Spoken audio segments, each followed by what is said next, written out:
Bab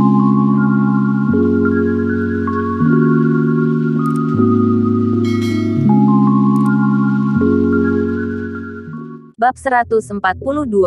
Dibandingkan Kak Qinlang aku masih jauh sekali. Qinlang pelan-pelan berdiri. Dia tidak ada cara sama sekali untuk berhadapan dengan nenek yang punya sifat aneh ini. Tulangmu bagus juga, kata nenek tersenyum sambil melihat ke arah Qinlang tanpa perasaan bersalah sekalipun. Qinlang hanya terdiam menatapnya. Karena panik, Qinlang melompat ayam yang dibeli olehnya ke lantai. Pada saat ini tali yang diikat sudah putus. Ayam itu mengepakkan sayapnya dan terbang menuju jendela. Mata nenek mengembun. Dia mengulurkan tangannya dan sudah ada sebuah pisau tipis di telapak tangannya. Dalam sekejap, ayam yang terbang di udara tersedak dan jatuh secara vertikal ke lantai. Setelah dilihat lagi, lehernya sudah putus. Nenek mengulurkan tangannya. Ayam yang sudah mati di lantai itu langsung terbang ke tangannya seperti diseret dengan tali. Nenek mematahkan leher ayamnya dan mulai menghisap darahnya. Nenek, aku pergi dulu. Qinlang merasa jijik dan takut. Setelah bergumam sebentar, dia menunduk dan keluar dari tuangan nenek. Ketika keluar dia baru sadar, dia melupakan hal penting. Besok akan ada orang lain ke rumah. Tapi Qinlang berpikir, nenek juga tidak akan keluar dari kamar. Dia juga bukan orang bodoh. Rumah pada umumnya memang pasti ada tamu. Dia juga tidak akan keluar menakuti orang. Sambil berpikir begitu, Qinlang kembali ke kamarnya. Keesokan harinya, Qinlang menerima telepon Sun Yue dan datang ke pintu selatan Universitas Jinling untuk menunggunya. Belum sebentar, sebuah taksi berhenti dan Sun Yue turun dari mobil. Hari ini dia membuat mata Qinlang bersinar. Dia mengenakan gaun bergaris hitam putih. Rambutnya disampingkan dan ujung rambutnya sedikit bergelombang. Dia tampak seperti model di marketplace. Sun Yue melihat ke arah Qinlang dan menghela nafas dalam hati. Dia membawa sebuah kantong belanja dan mendekat. Kamu hebat juga. Kamu bersiap menggunakan pakaian ini dan pergi ke rumahku. Kamu pasti akan diomelin setengah mati oleh ibuku. Hehe. Kamu juga tahu, aku hanyalah seorang mahasiswa miskin. Tidak punya baju apapun, kata Qinlang sambil tersenyum canggung. Untung aku menyiapkannya. Kamu ganti yang ini. Sambil berkata, Sun Yu memberikan kantong belanjanya ke Qinlang. Apakah kamu membelikan baju untukku? Kata Qinlang yang terkejut. Dia pelan-pelan mengeluarkan barang dari kantong belanjanya dan dia tidak bisa menahan diri untuk tidak kaget. Di dalamnya ada pakaian Farfro musim panas, sepasang sepatu kulit saci dan jam tangan Longines. Meskipun barang-barang ini tidak terlalu mewah, mereka juga termasuk dalam kategori semi kemewahan. Bagaimanapun harganya bisa mencapai 20.000 yuan. Dari mana kamu mendapatkan begitu banyak uang? Perasaan Qinlang yang pertama adalah dia sudah ditipu oleh Sun Yue. Dia ternyata sanggup membeli barang semahal ini. Tidak bisa membayar biaya sewa dan pengangguran adalah palsu. Qinlang paling benci orang yang menipunya. Kalau Sun Yue beneran menipunya, maka Qinlang akan melemparkan barangnya dan berjalan pergi. Semua ini aku sewa ke studio. Total 200 yuan per hari. Setelah kamu pulang dari rumahku, aku akan mengembalikannya. Kamu mengira aku beneran punya uang sebanyak itu untuk membeli barang-barang ini? Sun Yue berjalan ke samping Qinlang dan berkata dengan pelan. Dia berkata dengan pelan dan takut didengar oleh orang lain karena malu. Wajah Qinlang langsung berubah. Dia tidak menyangka Sun Yue akan menggunakan jurus ini. Dia melihat lagi pakaian di dalamnya. Dia memang tidak yakin dengan baju dan sepatunya. Tap. Melihat jam tangannya itu, bisa dipastikan palsu, karena jarumnya sama sekali tidak bergerak. Apa? Cepat ganti dan kita jalan ke rumah aku, kata Sun Yue sambil mendorong Qinlang.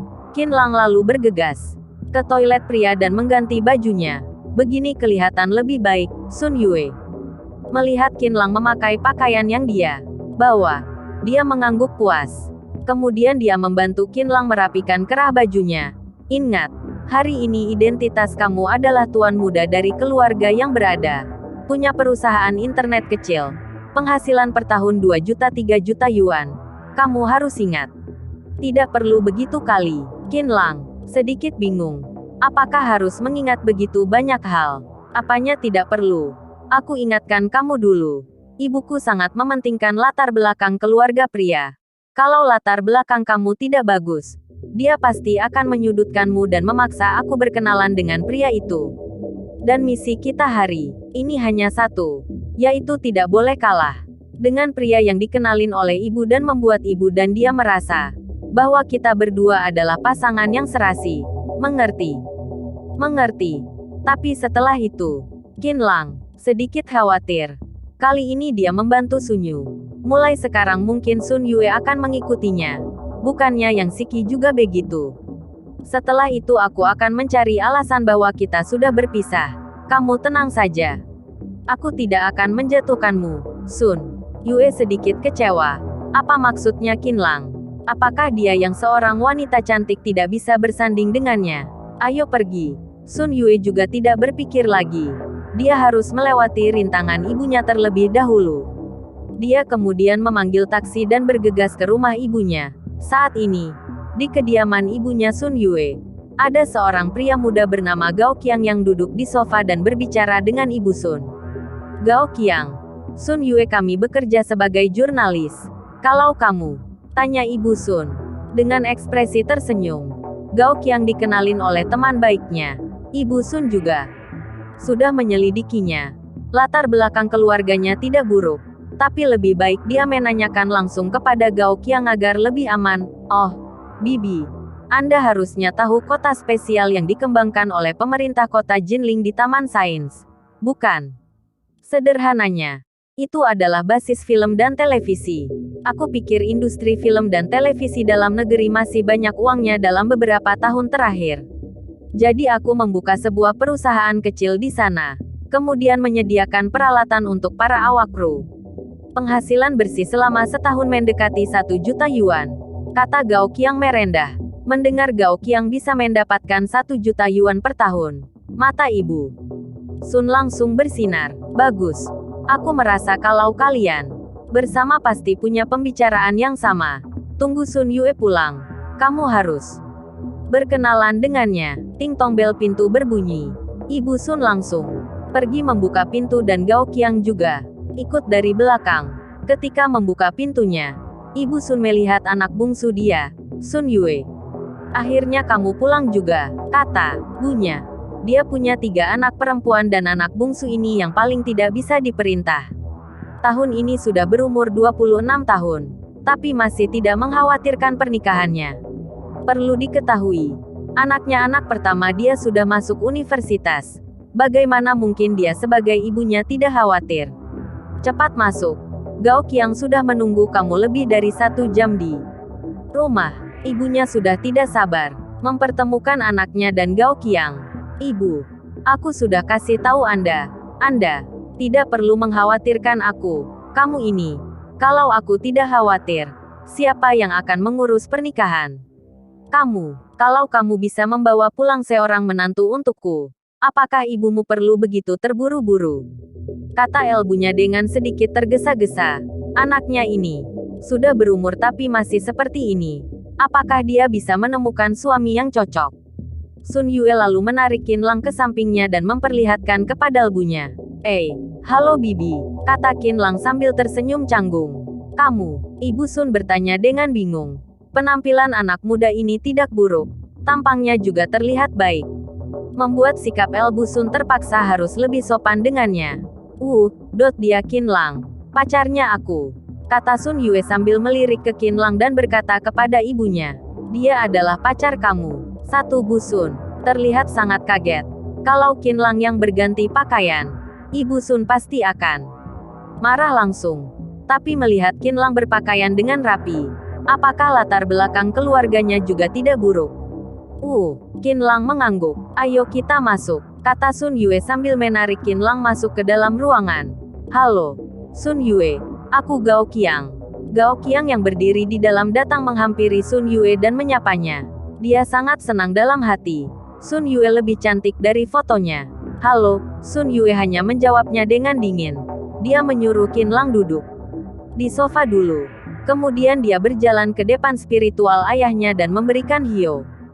Gao Qiang, Kamu lihat. Saat ini, Ibu Sun juga sangat canggung. Sekarang Sun Yue sudah bilang Qinlang adalah pacarnya dan Qinlang memang terlihat tidak buruk. Sekarang dia tidak bisa memaksakan anaknya berkenalan dengan Gao Qiang lagi. Tapi Bu Sun juga punya pemikirannya sendiri. Dia tidak tahu siapa lebih kaya, Qinlang atau Gao Qiang. Sekarang sikapnya juga tidak berani terlalu pasti. Tidak apa-apa bibi. Gao Qiang malah terlihat sabar. Tadi dia mendengar percakapan Sun Yue dan elbunya di depan pintu. Ketika melihat wajah cantik Sun Yue, dia sudah memutuskan untuk menggunakan cara dan merebut Sun Yue. Gao Qiang menatap ke arah Qinlang dengan tatapan tidak baik. Ketika Gao Qiang fokus menatap pakaian Qinlang, dia tiba-tiba mengangguk dan tersenyum menyindir dalam hati. Qinlang melihat dirinya sebentar dan tidak menyadari ada tempat yang salah. Dia juga tidak peduli. Selesai sembahyang, Sun Yue kembali ke ruang tamu dan duduk di samping Qinlang. Sun Yue, sejak kapan kamu pacaran dengan Qinlang? Kenapa tidak kasih tahu ibu? Biar ibu tidak usah menyuruh bibi kamu memperkenalkan kamu ini. Cepat kasih tahu ibu. Ibu Sun sengaja berbicara seperti ini untuk didengar Gao Qiang. Bahwa dia sebenarnya juga tidak tahu Sun Yue punya pacar.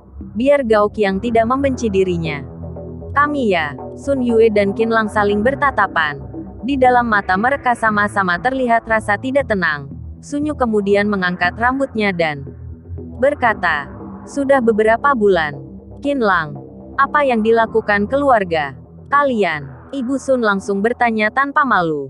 Sekarang kalau dia sudah tahu, lebih gampang membandingkannya.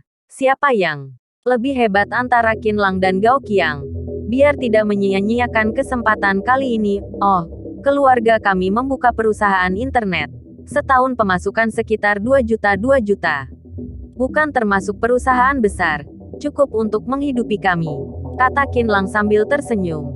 Di perjalanan tadi, Sun Yue sudah memberitahunya banyak hal dan dia juga mengingatnya dengan jelas. Qinlang lucu juga. 2 juta minus 3 juta. Masih bukan uang besar. Hehe. Mendengar keluarga Qinlang mendapat 2 juta 3 juta per tahun, Ibu Sun langsung tersenyum senang. Sepertinya Qinlang lebih hebat dari Gao Qiang ini. Tatapannya kepada Qinlang langsung berubah menjadi tatapan kepada menantu. Hehe. Tiba-tiba Gao Qiang tersenyum dingin dan menggelengkan kepalanya. Bibi, Kak Qinlang mungkin lebih hebat dariku. Saat ini, Gao Qiang mengangkat kepalanya dan tersenyum ke arah Bu Sun. Anda mungkin tidak mengerti. Biar aku jelaskan. Pakaian yang dia pakai sekarang bernama Fra Afro. Sepaket paling tidak harus 2.000-3.000 yuan. Anda lihat sepatu yang dia pakai. Merek Sachi. Tipe yang dia pakai kurang lebih 4.000 yuan. Dan jam tangan yang dipakai itu lebih berharga lagi. Merek Longines dan tipe yang dia pakai itu Hydro Conquest. Harga pasaran sekitar 18.000 yuan. Aku hanya memakai jam tangan 10.000 yuan lebih saja. Dibandingkan Kak Qinlang, aku masih jauh sekali. Bab 143. Dasar penipu. Cepat pergi bersihkan toilet. Kalau bukan ucapan Gao Qiang, Ibu Sun juga tidak tahu pakaian Qinlang begitu mahal. Tatapan dia kepada Qinlang semakin bersinar. Pantesan aku lihat pakaian Qinlang begitu bagus. Ternyata barang mahal. Hehe. Qinlang dan Sun Yue tersenyum kaku. Sun Yue membenarkan posisi duduknya dan lebih menutupi pakaiannya Qinlang dan Qinlang juga tanpa sadar menutup jam tangannya. Dia menghasilkan banyak uang, jadinya suka menghaburkan uang. Mulai sekarang aku akan mengontrolnya lebih ketat lagi, kata Sun Yue agar ibunya dan Gao Qiang tidak menyadarinya. Kak Qinlang, sebenarnya aku juga menyukai merek Sachi ini. Aku lihat sepatu Anda ini cukup cantik. Apakah boleh tahu Anda beli di mana? Aku juga pengen punya satu, tanya Gao Qiang tiba-tiba. Qinlang tidak siap untuk ditanya. Ini buku yang belikan. Iya, ibuku yang belikan. Jadi aku tidak terlalu jelas. Aku setiap hari sibuk di kantor, jadi tidak mengerti. Qinlang dan Sun Yue akhirnya merasa tenang. Kalau jam Longines itu tidak menunggu Qinlang dan Sun Yu membuang nafasnya, Gao Qiang sudah melanjutkan pertanyaannya. Ini juga ibuku yang beli. Aku biasanya tidak memperhatikan hal-hal ini. kata Qin Lang. Hehe. Qin Lang ini. Sun Yue. Kamu mulai sekarang harus lihatin Qin Lang. Sudah. Besar tidak boleh terus mengandalkan ibunya juga, kata Ibu Sun dengan ekspresi baik. Nama perusahaan internet Kak Qin Lang itu bernama apa ya? Alamatnya di mana? Gao Qiang melanjutkannya lagi. Perusahaan kami. Namanya Creative Dream Network Co. Ltd. Alamatnya di Sudut Jalan Xin. Sudut Jalan Xin. Jalan Huaihai. Tadi di mobil, Sun Yue sudah berdiskusi dengan Qin Lang tentang nama perusahaannya. Tapi tidak terlalu detail dan hal yang harus diingat Qin Lang juga tidak sedikit. Jadi dia susah mengungkapkannya. Saat ini El Busun juga mulai curiga. Dia melihat ke arah Qin Lang dengan bingung. Kemudian melihat kembali ke anaknya. Apa yang sebenarnya terjadi? Kenapa nama perusahaan sendiri saja tidak bisa diucapkan dengan lancar? Bukannya tidak wajar? Qin Lang terus belajar di luar negeri. Jadi tidak terlalu mengerti dengan kondisi keluarganya. Sun Yue berusaha membantu Qin Lang. Tidak juga. Tadi Kak Qin Lang sendiri yang bilang kalau dia setiap hari sibuk di kantor dan tidak ada waktu, sehingga ibunya yang membelikan pakaian dan bajunya. Kata Gao Qiang yang sudah menangkap celahnya. Lia, apa sebenarnya ini? Qin Lang. Sun Yue. Tanya El Busun yang mulai tidak sabar. Ibu, ini karena Qin Lang yang terlalu tidak teliti. Sun Yue masih ingin menyelamatkan situasi ini.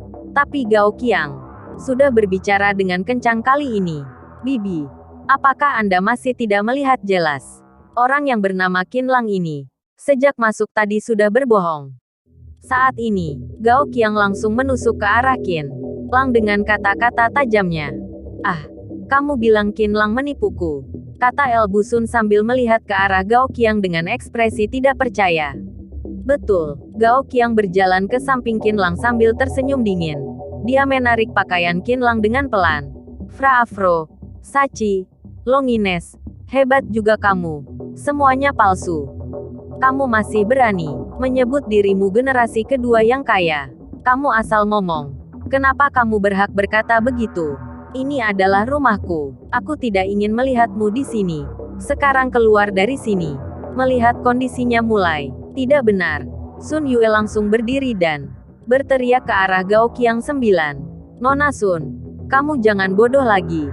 Dia adalah seorang penipu, kata Gao Qiang sambil menunjuk ke arah Qin Lang. Apakah kamu berani melepaskan jam tanganmu dan perlihatkan kepadaku dan Bibi? Kenapa harus kasih kamu lihat? Memang kamu siapa? Kenapa kami harus kasih kamu lihat? Sekarang cepat keluar dari sini. Kalau jam tangannya diperlihatkan, semuanya akan ketahuan. Sun Yue hanya bisa mengusir Gao Qiang sekarang agar dia bisa selamat. Diam.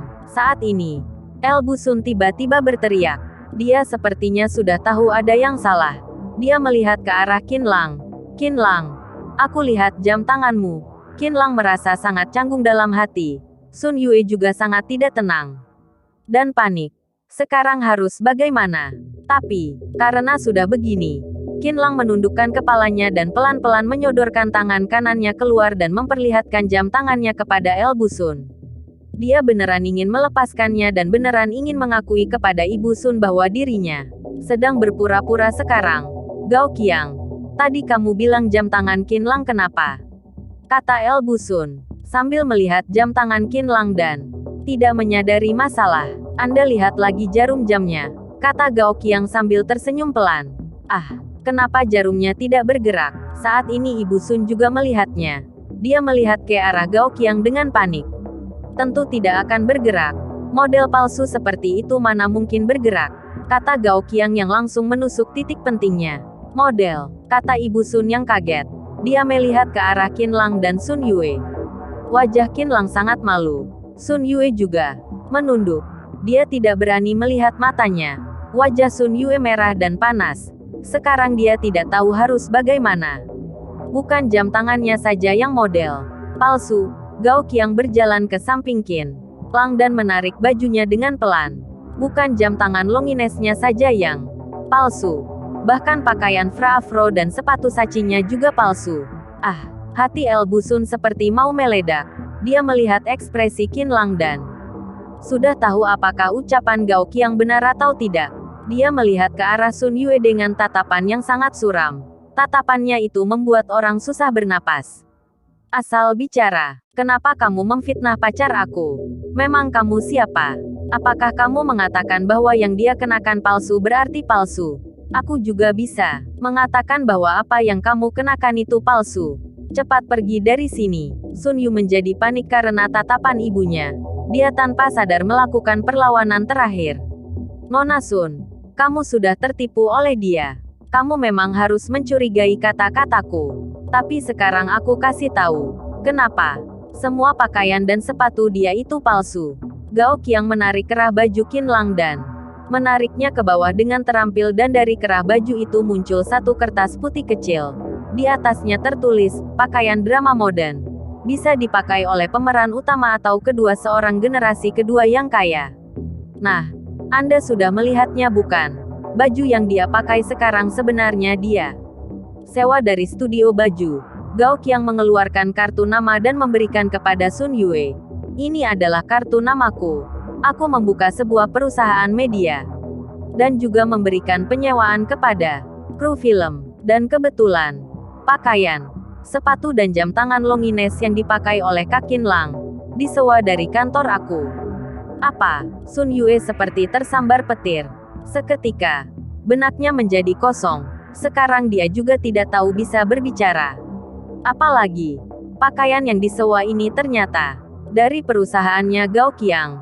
Hehe, kenapa? Dia serasa dipermainkan. Betul kataku, Kak Qin Lang. Gao Qiang melihat ke arah Qin Lang dengan ekspresi merendahkan dan bertanya dengan nada menantang. Sini kamu, Ibu Sun langsung menarik Sun Yue. Sekarang hatinya sangat marah. Dia mengerutkan keningnya dengan erat. Kamu ya kamu. Kamu lihat orang seperti apa yang kamu cari. Hah, kamu bilang tidak perlu aku kenalkan jodoh untukmu. Hari ini kalau bukan ada Gao Qiang, aku lihat walaupun kamu dijual pun tidak tahu dan masih menghitung uang untuknya. Berhadapan dengan ocehan ibunya, Sun Yue juga tidak bisa melawan. Ibu Sun langsung menarik Sun Yue ke belakangnya. Siapa sebenarnya kamu? Apa yang kamu lakukan di sini? Jujur katakan kepadaku. Teriak Bu Sun sambil berjalan ke depan Qin Lang. Aku adalah mahasiswa Universitas Jinling. Rumahku tidak punya usaha apapun. Saat ini, Qin Lang juga tidak perlu menyembunyikannya lagi. Mahasiswa, kamu masih mahasiswa. Apakah kampus kalian mengajari kalian untuk membohongi orang lain? Benaran sampah negara. Tidak berguna. Aku lihat kamu seperti orang jujur. Tapi ternyata jahat begitu. Ibu Sun menunjuk ke arah Qin Lang dan terus memarahinya. Kenapa kamu masih berdiri di sini? Cepat pergi. Kalau tidak, biar aku yang mengusirmu langsung. Sambil berkata, Bu Sun menarik baju Qin Lang dan ingin mengeluarkannya. Apa yang kamu lakukan? Jangan mendorongnya. Sun Yue berjalan ke depan Qin Lang dan elbunya. Dia menahan elbunya. Kalau sampai ibunya mengusir Qin Lang pergi dari sini, dirinya pasti akan dijodohkan dengan Gao Qiang oleh ibunya. Hal ini tidak bisa diterima oleh Sun Yue. Jadi dia harus menahan Qin Lang dan menentang ibunya. Kamu ini ya, dia itu seorang penipu. Kenapa kamu mau mempertahankannya? Kata Ibu Sun sambil melotot ke arah Qin Lang. Ibu Sun mulai menggunakan tangannya untuk memukul Qin Lang. Pergi brengsek. Jangan berada di rumahku. Jangan menipu anakku lagi. Cepat pergi. Kenapa kamu memukulnya? Jangan memukulnya, teriak Sun Yue sambil memeluk Qin Lang.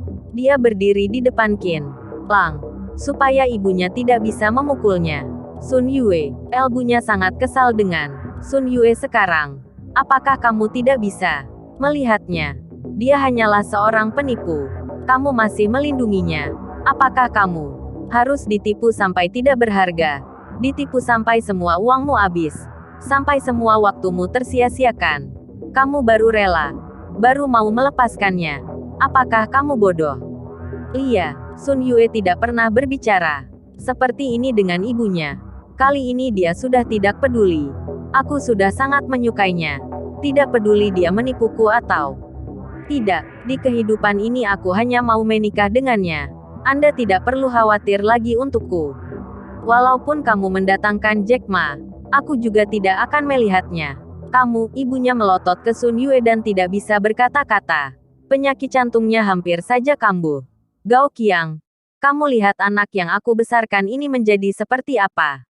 Kenapa dia menjadi begitu? Melihat penyakit jantung ibunya yang hampir kambuh, Sun Yue juga merasa sakit hati dan bingung. Tapi dia harus mempertahankannya. Bibi, Anda jangan terlalu sedih. Tubuhmu lebih penting. Gao Qiang mencoba menghibur Elbu Sun dan dia ingin berjalan ke depan Sun Yue. Nona Sun, dengarkan aku. Pria ini terlalu jahat. Awas kamu. Kenapa aku harus mendengarkanmu? Sekarang pergi dari rumah. Baik. Aku tidak bicara lagi. Gao Qiang langsung menutup mulutnya. Tentu. Dia tidak mungkin pergi begitu saja. Dia kembali duduk di samping Ibu Sun dan mencoba menghiburnya. Qin Lang tidak menyangka akan menjadi seperti ini. Dia mengerutkan keningnya melihat ke arah Sun Yue. Sun Yu mengangguk pelan. Yang artinya Qin Lang hanya perlu mendengarkannya saja. 20 menit kemudian, emosi Ibu Sun akhirnya menjadi lebih stabil. Gao Qiang, kamu makan di rumahku hari ini. Kamu tenang saja. Jangan lihat mereka bermesraan seperti itu. Tidak sampai beberapa bulan pasti akan putus. Nanti Bibi baru kasih tahu kamu untuk berkencan dengan putriku. Ibu Sun melihat Gao Qiang pergi walaupun dimarahin oleh Sun Yu seperti itu. Sepertinya dia sangat menyukai Sun Yue. Jadi sebagai mertua dia harus menjaga menantu emasnya ini dengan baik. Anda tunggu saja. Hubungan aku dan Qin Lang akan baik-baik saja, kata Sun Yue. Kemudian dia melirik ke arah Gao Qiang. Pulanglah ke tempat asalmu. Walaupun aku berpisah dengan Qin Lang, juga tidak mungkin menyukaimu. Tidak apa-apa. Gao Qiang, dengarkan kata Bibi. Elbu Sun menepuk tangan Gao Qiang dan mengangguk ke arahnya. Gao Qiang hanya tersenyum canggung. Dia berpikir bahwa dia sudah mendapatkan hati ibu mertuanya.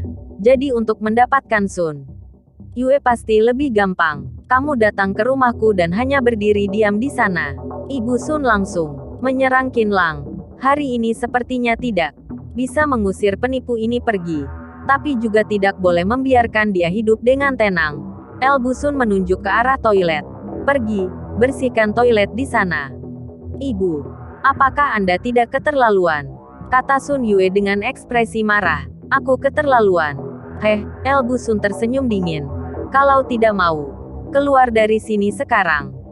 Kamu, Sun Yue sekarang beneran ingin bertengkar lagi dengan ibunya.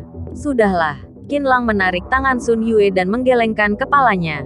Dia melihat ke arah Gao Qiang yang tersenyum melihatnya dan juga Ibu Sun yang melototnya dengan sangat tajam itu. Dia berkata, aku pergi saja. Selesai berkata, Qin Lang berjalan ke arah toilet. Bersihkan dengan benar. Kalau tidak bersih, kamu juga harus keluar. Teriak Elbu Sun ke arah Qin Lang. Bab 144. Bagaimana aku harus berbicara denganmu? Sun Yue melihat ekspresi ibunya yang sangat jelek. Dia menyalakan ponselnya dan juga tidak mau berbicara dengan Elbu Sun dan Gao Qiang. Lagian dia sudah mencapai tujuannya. Paling tidak sekarang ibu dan Gao Qiang tahu bahwa Qin Lang adalah pacarnya. Jadi tidak mungkin lagi memaksa dia dan Gao Qiang pacarana. Ting tong bel pintu berdering lagi. Elbu Sun pergi membuka pintu. Kali ini yang datang dua wanita satu pria. Mereka adalah anak kedua Elbu Sun dan menantu dan juga seorang cucu perempuan. Dan sangat kebetulan, kedua orang ini adalah Yao Bao dan Sun Jing. Orang yang meminjam villa kepada Qin Lang kemarin dan juga ada Song Suer. Ibu, Elbu, Nenek, Ai. Kenapa kalian datang bertiga? Suer, mana orang tuamu? Melihat mereka bertiga, perasaan Ibu Sun menjadi lebih baik. Oh, jadi begini Nenek. Song Suer merangkul lengan Ibu Sun dan terlihat sangat manja. Ayah sibuk dengan urusan perusahaan dan kakek aku kan lagi dirawat inap. Ibu kebetulan harus menjaga kakek beberapa hari ini. Jadi aku sendiri ke sini. Sebelum datang, aku menelepon bibi kedua. Dia bilang mau menjemputku di Universitas Jinling. Jadi aku datang bersama dengan mereka. Elbu dan ayahmu beneran hebat.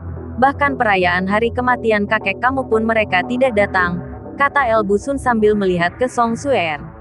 Ayah, Nenek, Aku datang juga sama kan? Kalau Anda merasa aku tidak cukup, baiklah. Aku akan menelepon ibu dan ayahku, dan menyuruh mereka datang, kata Song Suer yang berusaha membuat El Busun tersenyum. Kamu ini ya. Baik, baik. Kamu datang. Sudah lebih dari cukup. Boleh. Nenek kangen sekali dengan kamu ini. Cepat sembahyang ke kakekmu sana. Ibu Sun mencubit pipi Song Suer, sambil melihat ke arah Sun Jing dan Yao Bao. Cepat masuk.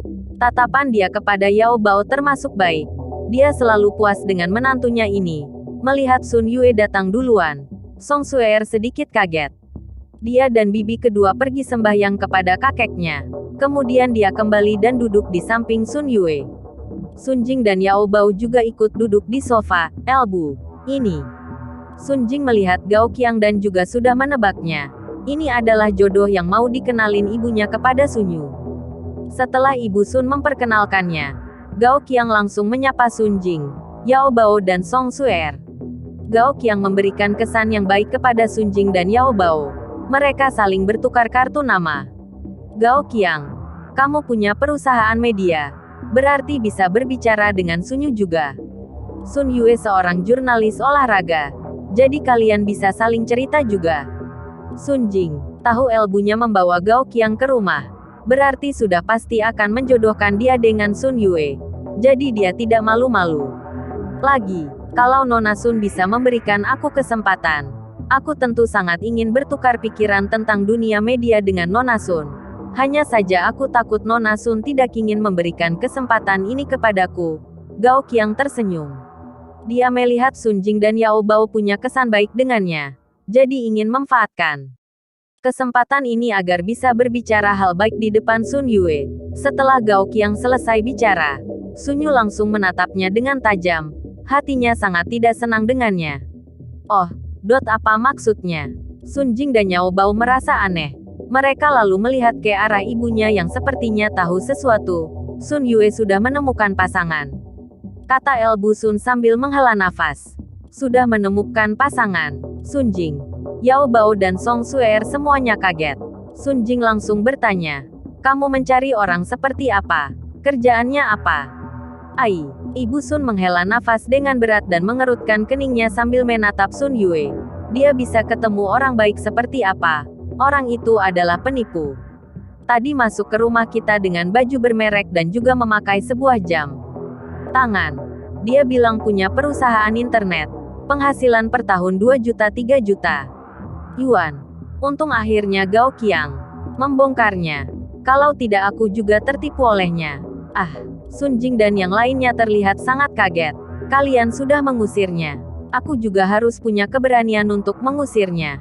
Tadi ketika aku ingin mengusirnya, Sun Yue seperti ingin bertengkar hebat denganku dan ekspresinya seperti ingin memakanku, kata Ibu Sun sambil menyindirnya. Sun Yue hanya duduk di sana dan tidak bergerak, tapi hatinya sangat marah. Sun Yue, kenapa kamu marah dengan ibu? Ibu juga demi kebaikan kamu. Apakah kamu tahu? Sun Jing memarahi Sun Yue. Sun Yue juga tidak membalas. Daripada bertengkar nanti. Saat ini, dari toilet terdengar suara shes-shes karena jarak sofa ke toilet sedikit jauh. Jadi mereka tidak bisa mendengar dengan jelas. Sun Jing lalu bertanya dengan bingung. Elbu, siapa yang berada di toilet? Siapa lagi? Penipu itulah. Dia masih ada, kata Sun Jing yang bersiap berjalan ke arah toilet. Dia ingin melihat siapa penipu yang tidak tahu malu itu.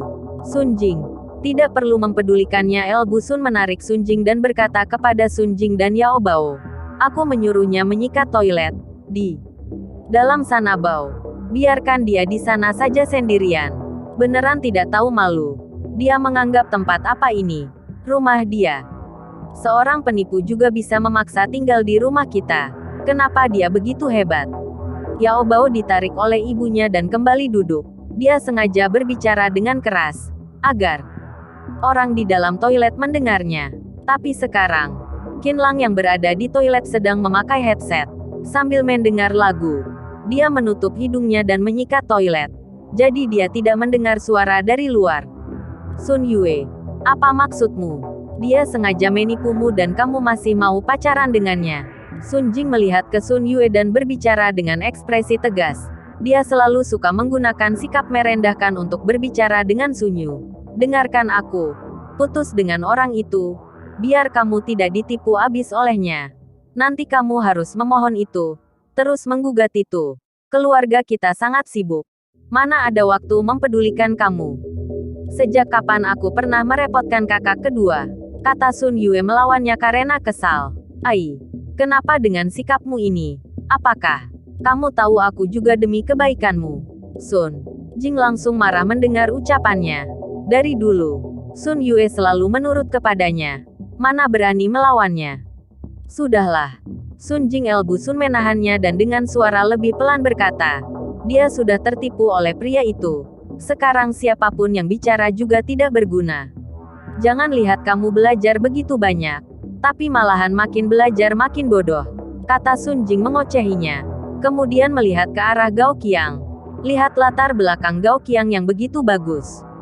Tapi kamu tidak tahu menghargainya dan memilih bersama seorang penipu. Ai. Aku tidak tahu harus bagaimana berbicara denganmu. Setelah itu, dia melihat ke Gao Qiang. Lagi. Gao Qiang. Tidak apa-apa. Adikku. Terkadang sedikit bodoh. Tapi dia tidak akan panjang dengan penipu itu. Terima kasih kakak Sun Jing. Gao Qiang mengangguk berterima kasih. Hatinya merasa semakin senang lagi. Melihat seluruh keluarga Sun Yue berdiri di pihaknya. Sun Yue walaupun merasa tidak enak. Tapi dia juga tidak berbicara. Dia sudah terbiasa dengan sikap kakak keduanya ini. Song Suer mengelus pelan tangan Sun Yue dan melihat Sun Yue dengan tatapan kasihan. Song Suer tahu bibinya ini tidak suka dikenalin jodoh oleh neneknya. Awalnya mendengar bibinya mendapatkan jodoh. Song Suer merasa senang untuknya. Tapi ternyata adalah seorang penipu. Song Suer merasa sedih untuknya. Sun Yue masih bisa tersenyum pelan. Kepada Song Suer, Sun Jing, nanti kita pergi ke rumah kamu. Biar kami lihat seperti apa villa yang bernilai 6 juta yuan itu. Ibu Sun sementara tidak ingin mempedulikan Sun Yue. Dia tersenyum dan berkata kepada Sun Jing dan yang lain. Sebelumnya, Sun Jing mereka berdua membeli sebuah villa seharga 6 juta yuan di perumahan Pulau Cui. Hal ini membuat seluruh keluarga merasa iri. Setelah 2 bulan lebih, tidak pernah ada yang melihatnya. Jadi menggunakan kesempatan ini, Ibu Sun ingin membawa yang lain untuk pergi lihat villanya. Sun Jing mau pergi ke villa di perumahan Pulau Cui. Song Suer juga terkejut. Universitas Jinling dekat dengan perumahan Pulau Cui. Setiap kali dia melewati villa mewah di sana, hatinya merasa sangat iri. Hari ini akhirnya, dia bisa masuk dan melihatnya. Kedepannya dia juga bisa memamerkan kepada teman-temannya. Lia, nanti kita pergi. Kata Sun Jing dengan ekspresi canggung. Tuan Qin sudah meminjamkan kunci villa kepada mereka. Tapi bagaimanapun mereka juga tidak percaya diri. Kak Sun Jing, Kak Yao Bao, kalian membeli villa di perumahan Pulau Cui? Tanya Gao Qiang dengan kaget. Melihat ekspresi Yao Bao dan Sun Jing yang mengangguk dengan tenang. Tatapan hormat di dalam mata Gao Qiang semakin dalam. Hebat sekali. Perumahan Pulau Cui adalah salah satu kompleks paling mahal di Jinling. Kalau dibilang paling mewah juga tidak ada yang berani menentangnya dan villa paling tengah itu, aku dengar terjual dengan harga 250 juta yuan. Sampai sekarang tidak ada yang bisa memecah rekor itu di kota Jinling. Aku dengar bahwa sepertiga dari orang terkenal Jinling tinggal di sana. Bisa membeli villa di dalam sana. Bukan saja bukti kekayaan, tapi juga bukti kemampuan. Tidak takut ditertawakan kalian. Dari tahun lalu aku terus ingin membeli 1 unit villa di perumahan Pulau Cui. Tapi sampai sekarang masih tidak bisa terwujud. Anda berdua bisa mendapatkannya. Beneran sangat membuat aku kagum. Sun Jing dan Yao Bao dipuji Gao Qiang sampai melayang. Ternyata kamu juga ingin membeli rumah di perumahan Pulau Cui. Jujur saja, untuk membeli unit di perumahan Pulau Cui tidak segampang itu. Bukan hanya perlu uang, tapi kamu juga harus ada kenalan. Yao Bao berkata seperti dia tahu semuanya. Dia sepertinya lupa kalau villa yang dia sebut itu bukan miliknya. Gini saja, nanti aku coba bantu hubungin. Lihat apakah bisa membantumu membeli unit di perumahan Pulau Cui sana. Tapi, aku hanya bisa bantu. Tanya. Bisa beli atau tidak? Aku tidak bisa jamin. Baguslah kalau begitu. Terima kasih kakak Yao Bao. Terima kasih. Gao Qiang menggenggam tangan Yao Bao dan menjabatnya dengan erat. Di dalam hati Yao Bao dan Sun Jing merasa sangat senang. Inilah alasan kenapa mereka ingin membeli unit di perumahan Pulau Cui. Kemanapun mereka pergi, kalau mereka menunjukkan bukti mereka tinggal di perumahan Pulau Cui, itu adalah bukti kehebatan mereka. Sun Yue, kamu lihat kakak kamu sudah membeli villa di perumahan Pulau Cui. Kamu sendiri masih tinggal di mana? Kamu pikirkan baik-baik. Apakah semua yang ibu katakan benar atau tidak? Kata El Bu Sun yang sengaja mengalihkan pembicaraan kepada Sun Yue. Sun Yue hanya cemberut dan tidak berbicara. Kamu masih sewa di gedung Lingu sana. Sun Jing melirik ke arah Sun Yue. Kamu lihat sendiri. Tahun ini sudah 26 tahun. Masih sewa rumah. Apakah kamu tidak merasa malu? Apakah kamu tidak punya rencana beli rumah? Tidak, Sun Yue menundukkan kepalanya. Dia tidak melihat Sun Jing maupun ibunya. Dia sebulan paling 8.000 yuan. Setelah membayar sewa dan biaya hidup, palingan sebulan sisa 2.000 yuan saja. Dengan sisa uang segitu, mana bisa dia membeli rumah? Kalau bisa menjaga dirinya sendiri dan tidak meminta uang kepadaku, aku sudah. Amitofo, kata El Bu-nya. Sejak kapan aku pernah meminta uang kepada Anda? Sun Yue tiba-tiba merasa sedih. Air matanya hampir saja keluar. Baik, kamu memang tidak minta uang padaku. Kamu membesarkan dirimu dengan uang kamu sendiri. Uang kuliah kamu juga jatuh dari langit. Ibu tidak pernah membelikan baju untukmu. Semuanya kamu cari sendiri. Kata El Bu Sun dengan kesal. Sun Yue juga tidak bisa melawannya. Saat ini, telepon Sun Yue berdering. Sun Yue langsung mengangkatnya dan lawan bicaranya sangat tidak sopan. Kamu cek sendiri dana publik yang perusahaan. Hutang kepadamu sudah dibayarkan. Mulai sekarang jangan telepon lagi untuk minta. Oke. Setelah itu, teleponnya langsung terputus. Dulu ketika Sun Yue dipecat dari pesuahaan, dia menyadari perusahaan tidak membayarkan dana publiknya selama 1 tahun lebih. Jadi dia menelepon mereka, supaya membayarnya segera. Tidak disangka, telepon ini masuk di waktu yang tepat. Sun Yue, apa yang terjadi? Apakah terjadi sesuatu di perusahaan kamu? Cepat katakan. Telepon Sun Yue ini terdengar oleh El Bu dan yang lainnya. Tatapan Ibu Sun begitu tajam dan bertanya kepadanya dengan tergesa-gesa.